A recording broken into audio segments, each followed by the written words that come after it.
Hi guys, इस video में मैं आपसे शेयर करूंगा linear equation in two variables. मैंने कुछ अपने लेक्चर्स आपसे शेयर करे हैं, quadratic equation, trigonometry, arithmetic progression. हम बेसिक से लेके एडवांस तक प्रोसीड कर रहे हैं, तो कोई भी लेक्चर स्किप ना हो उसके लिए सब्सक्राइब करना ना भूलें। Preparation roots. तो linear equation in two variables है क्या एग्जैक्टली हमने वन वेरिएबल सुना है, टू वेरिएबल्स है क्या। वन वेरिएबल में मेरा एक सिंगल वेरिएबल होता है, एक्स हो गया, वाई हो गया, कुछ भी एक वेरिएबल जिसकी वैल्यू वेरी करती है। टू वेरिएबल्स में क्या होता है, ये मेरा इक्वेशन फॉर्म है। यहाँ पे आप देख रहे होंगे एक x है, एक y है। ये दोनों मेरे वेरिएबल्स हैं। वेरिएबल्स का मतलब हो गया जिनकी वैल्यू किसी न किसी चीज़ पे डिपेंडेंट हो, जो वेरी करती रहे। और यहाँ पे ए बी सी मेरे जो हैं वो रियल नंबर्स हैं, रियल नंबर्स 1 टू इन्फिनिटी।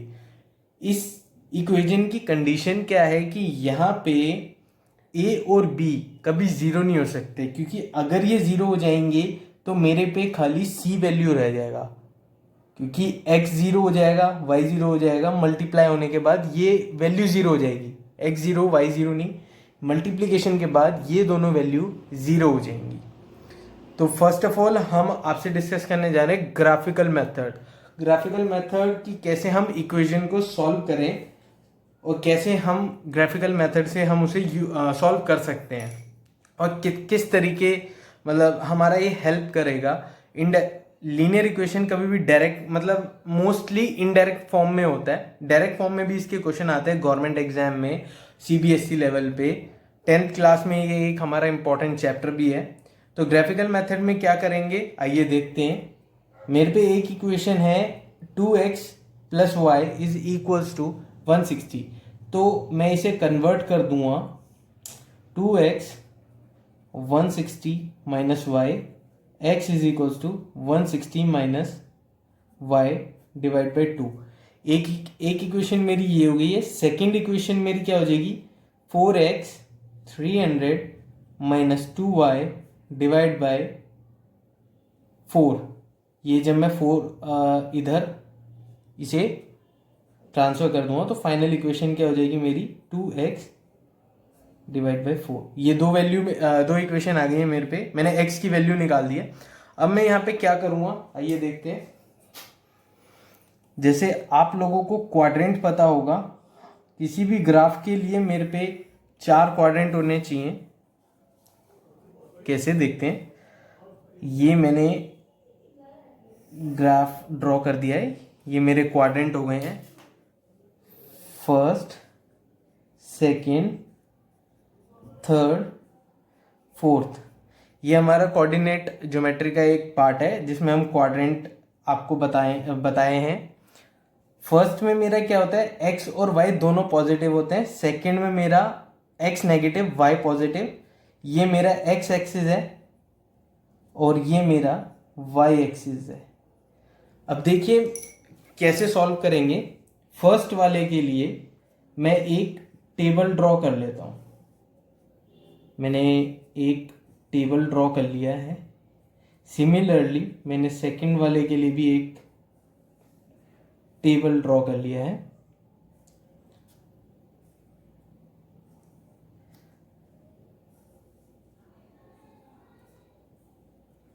यहाँ x लिख दूंगा मैं, यहाँ y, similarly x and y। अब मेरा नेक्स्ट स्टेप क्या होगा, अब आप देखिए x की वैल्यू मैं कुछ भी ले सकता हूँ जिसके कॉरस्पॉन्डिंग मेरी y वैल्यू क्या होगी वो मेरे को इन टेबल्स में फॉर्म फिल करनी है। तो सपोज अगर मैं x की वैल्यू ज़ीरो ले लेता हूँ, ज़ीरो ले लेता हूँ, तो y की वैल्यू क्या आ जाएगी मेरी, y की वैल्यू आ जाएगी मेरी 160। और अगर मैं y की वैल्यू ज़ीरो ले लेता हूं तो सब्स्टिट्यूट कर देता हूं तो x की वैल्यू आएगी मेरी 80। अब मैं इसे कैसे फिल करूंगा, सपोज मैंने ग्राफ में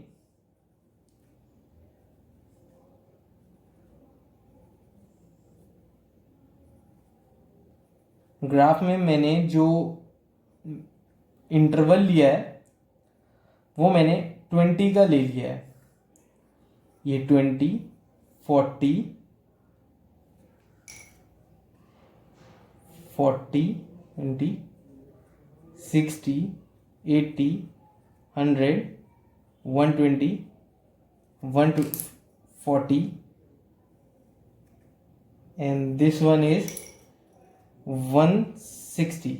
ये हो गया मेरा 20, 40, 60, 80, 100, 120। सिमिलरली मैं यहाँ पे देखता हूँ, अगर इस इक्वेशन के लिए मैं y की वैल्यू अगर मैं ज़ीरो लेता हूँ तो x की वैल्यू आएगी मेरी 75 एंड सिमिलरली अगर मैं x की वैल्यू 0 लेता हूँ तो y की वैल्यू आएगी 150। अब मेरे पे ये दो टेबल्स फॉर्म हो गए हैं। अब मेरा नेक्स्ट स्टेप क्या होगा, मैं इन वैल्यूज को इस ग्राफ में सब्स्टिट्यूट करूंगा। इस ग्राफ में सब्स्टिट्यूट कैसे करेंगे, अब आप देखिए, अगर x की वैल्यू 0 है, x मेरा 0 कब होता है, always on y axis. y axis पे मेरा x हमेशा 0 होता है। तो जब मेरा x 0 है तो y मेरा 160 डिग्री है, 160 है, नॉट डिग्री। और जब मेरा y 0 कब होता है, x एक्सिस पे होता है। x मेरा 0 है y एक्सिस पे और y मेरा 0 है x एक्सिस पे। y 0, x 80, ये एक पॉइंट आ गया है। अब मेरा नेक्स्ट स्टेप क्या होगा, मैं इन दोनों पॉइंट्स को मैं ज्वाइन कर दूंगा लाइक दिस। ये मेरी एक इक्वेशन आ गई है। अब नेक्स्ट देखिए, इस लाइन को मैं क्या लिख सकता हूं, इस लाइन को लिख सकता हूं 2x plus y is equal to 160, जो मेरी फर्स्ट इक्वेशन थी। अब सेकंड के लिए क्या है मेरे पॉइंट्स, y0, x75। x75 लाई करेगा मेरा समथिंग हेयर 80 से पहले, तो ये मेरा पॉइंट हो गया। और x0, y150, तो वो मेरा कुछ यहाँ पे लाई करेगा। अब नेक्स्ट क्या करेंगे हम, अगेन हम इन दोनों को ज्वाइन कर देंगे। थोड़ा फिगर का एडजस्ट करना पड़ेगा। ये मेरी दोनों लाइन की इक्वेशन आ गई है इन ग्राफिकल फॉर्म। इस वाली इक्वेशन की वैल्यू है मेरी 4x plus 2y is equal to 300। अब मैंने इसे ग्राफिकली इन्हें सॉल्व करा है। इससे पता चला है कि मेरा नेचर क्या है, यहाँ पे ये दोनों लाइन मेरी पैरेलल हैं। इनका मतलब कोई सल्यूशन नहीं होगा मेरा इस इक्वेशन, इन दोनों के कोई भी सल्यूशन नहीं है। ये दोनों लाइन पैरेलल हैं, तो इन दो इक्वेशन का कोई सल्यूशन नहीं है, तो हम इन्हें नो सल्यूशन फॉर्म में काउंट करेंगे। थोड़ा सा आपको अभी टिपिकल लग रहा होगा, पर नेक्स्ट जैसे हम प्रोसीड करेंगे ये आपको इजी लगेगा। इस तरीके से हम ग्राफिकल फॉर्म को सॉल्व करते हैं। आइए नेक्स्ट देखते हैं। जैसे हमने ग्राफ सॉल्व किया था, ये उसी से रिगार्डिंग कुछ कंसेप्ट है मेरे। क्या, मेरी फर्स्ट इक्वेशन लीनियर इक्वेशन ये है, सेकंड मेरी ये है। तो अब मैं क्या कर रहा हूं, यहाँ पे ये इनकी कोफिशिएंट है, x का कोफिशिएंट a1, इस इक्वेशन का x का कोफिशिएंट a2, सिमिलरली y का b1 एंड इस वाली y का b2, c1 एंड c2। अब हम क्या करेंगे, इन रेशियो का कंपेयर करा है मैंने, कैसे, a1 बाई a2 अगर नॉट इक्वल है b1 बाई b2, और यहाँ पे a1 by a2 equals to b1 by b2 equals to c1 by c2, and last case is a1 by a2 b1 by b2 not equals to c1 by c2।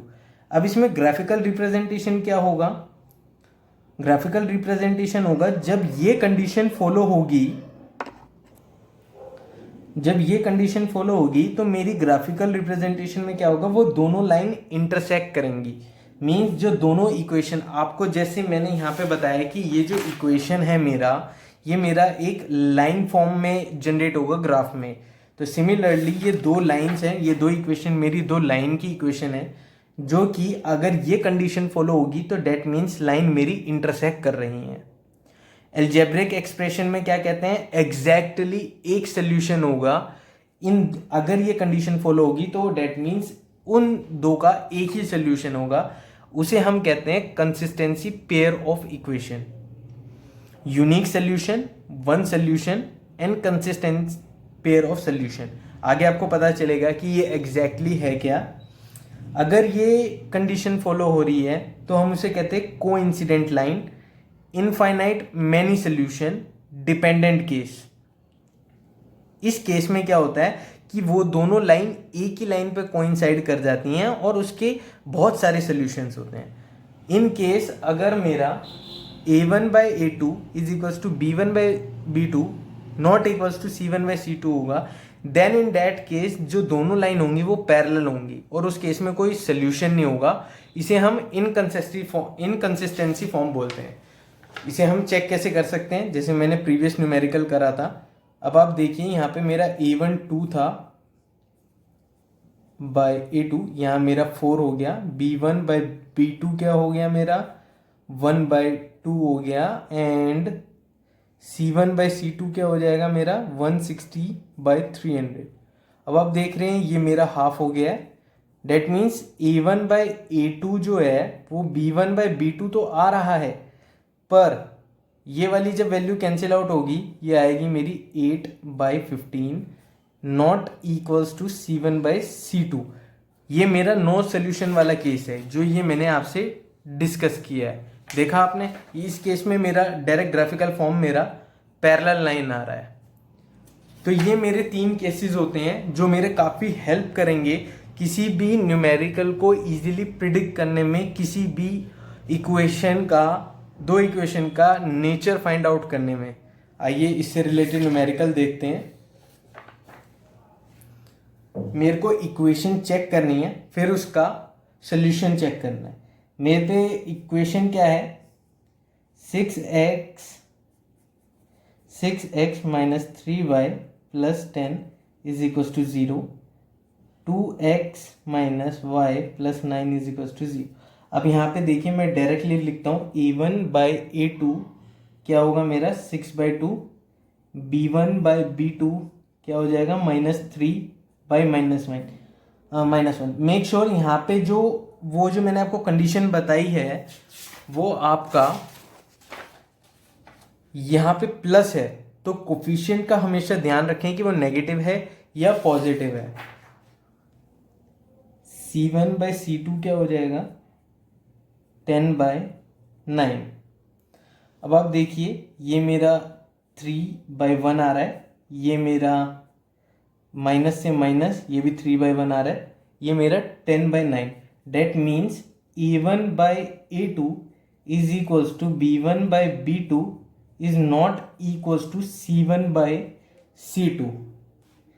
c1/c2 ये नहीं आ रहा है, तो इस case में क्या है, जो ये मेरा थर्ड केस था, ये जो मेरा थर्ड केस था ये इससे मैच कर रहा है। मींस इस केस में पैरेलल लाइंस होगी जिसका कोई सोल्यूशन नहीं होगा और इनकंसिस्टेंट फॉर्म होगी, तो नो सोल्यूशन केस। इस केस में कोई सोल्यूशन नहीं निकलेगा, पर हम इसे फिर भी चेक करते हैं। एक काम करते हैं, हम इसका ग्राफ फॉर्म बनाते हैं। मैं इसका ग्राफ फॉर्म जनरेट कर देता हूं। ग्राफ फॉर्म जनरेट करते हैं, हमें एक्स एक्सिस और वाई एक्सिस ड्रॉ कर दिया है, एक्स एक्सिस वाई एक्सिस। अब हम इक्वेशन को चेंज करते हैं एक्स और वाई की फॉर्म में। इसे हम जब कन्वर्ट करेंगे तो ये इक्वेशन आएगी मेरी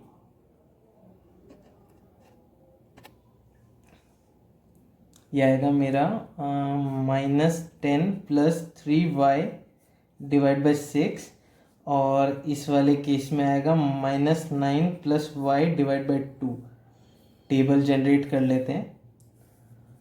इसमें ज़रूरी नहीं है, जैसे मैंने ज़ीरो वैल्यू लिया है फर्स्ट केस में, और इस केस में भी मैं ज़ीरो वैल्यू लूँगा, कि आप भी ज़ीरो वैल्यू लें। आप वो वैल्यू ले सकते हैं जो इजीली जिससे आपको कोई प्रॉब्लम ना हो, आप इजीली सॉल्व कर दें, आप वो वैल्यू ले सकते हैं इसमें। तो जैसे मैं y की वैल्यू लेता हूँ 0, तो x की वैल्यू आएगी मेरी -10/6, और अगर मैं x की वैल्यू 0 लेता हूँ तो y की वैल्यू आएगी मेरी x जब मैं 0 ले लूँगा तो y की वैल्यू आएगी मेरी 10/3। Okay,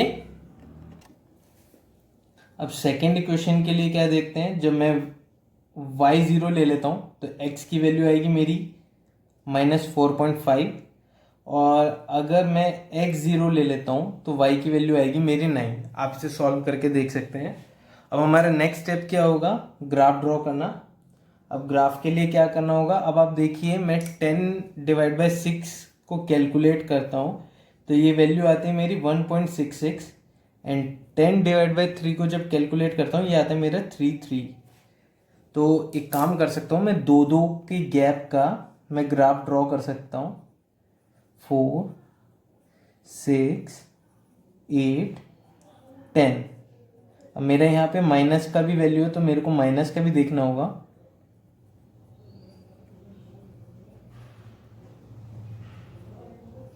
to, 4, 6, 8, 10। अब आइए देखते हैं। सॉरी, ये पेंसिल से ड्रॉ कर दिया, थोड़ा आपको क्लियर नहीं हो रहा होगा, मैं इसे पेन से कर देता हूँ।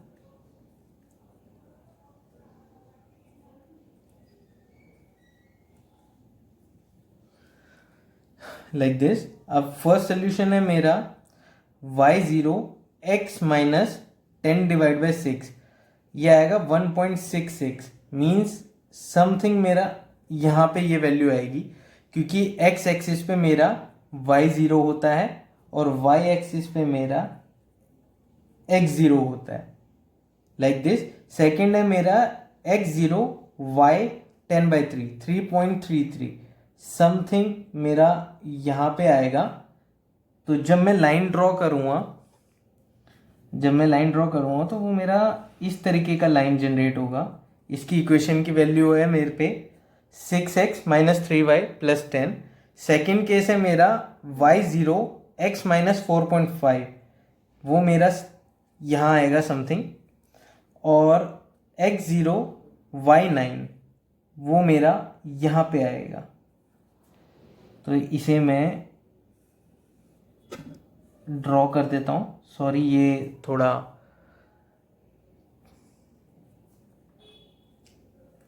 अब आपने देखा ये दो लाइन मेरी पैरेलल लाइन जनरेट हो रही है, जैसे मैंने अपना सोल्यूशन फाइंड आउट करा था नो सोल्यूशन केस। इस केस में कहीं लाइन इंटरसेक्ट नहीं होगी तो मेरे को कोई भी x और y की वैल्यू फॉर्म नहीं होगी। तो ये मेरा ग्राफिकल मेथड होता है पता करने का कि सोल्यूशन एग्जैक्टली एग्जिस्ट करता है या नहीं करता है।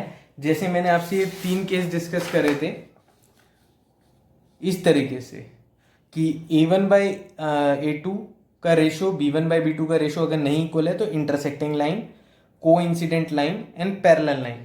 इनका क्या होता है, इन डायरेक्ट वे में क्वेश्चन आपसे पूछा जाता है एंट्रेंस एग्जाम में भी और स्कूल लेवल एग्जाम में, कि आपको 2 इक्वेशन दे दी है, आपको ये चेक करना है कि लाइंस जो हैं वो इंटरसेक्टिंग है या कोइंसिडेंट लाइन है या पैरेलल लाइन है। तो आप या तो इस तरीके से चेक करेंगे या फिर उनका ग्राफ फॉर्म करके, अगर आपको ये नहीं पता है तो आप ग्राफ को जनरेट करके वहाँ से आप नेचर प्रिडिक्ट कर सकते हैं। तो इसका exactly 1 solution, infinite solution, no solution, basically आपको ये पता होगा तो आप उसे ईजिली कैलकुलेट कर सकते हैं। तो ये हमारा था फर्स्ट लेक्चर, लीनियर इक्वेशन इन 2 वेरिएबल्स। इसमें हमने आपसे ग्राफिकल फॉर्म डिस्कस करा है कि ग्राफ कैसे जनरेट करते हैं और सोल्यूशन कैसे फाइंड आउट करते हैं। अपने नेक्स्ट लेक्चर में हम इसी के बारे में थोड़ा सा और देखेंगे कि लीनियर इक्वेशन को कैसे कैसे मेथड से सॉल्व किया जाता है, और उनसे रिलेटेड न्यूमेरिकल भी देखेंगे। तो उन लेक्चर्स के लिए सब्सक्राइब करना ना भूलें प्रिपरेशन रूट्स, और शेयर ज़रूर करें, सब्सक्राइब जरूर करें, and thank you guys for watching my video.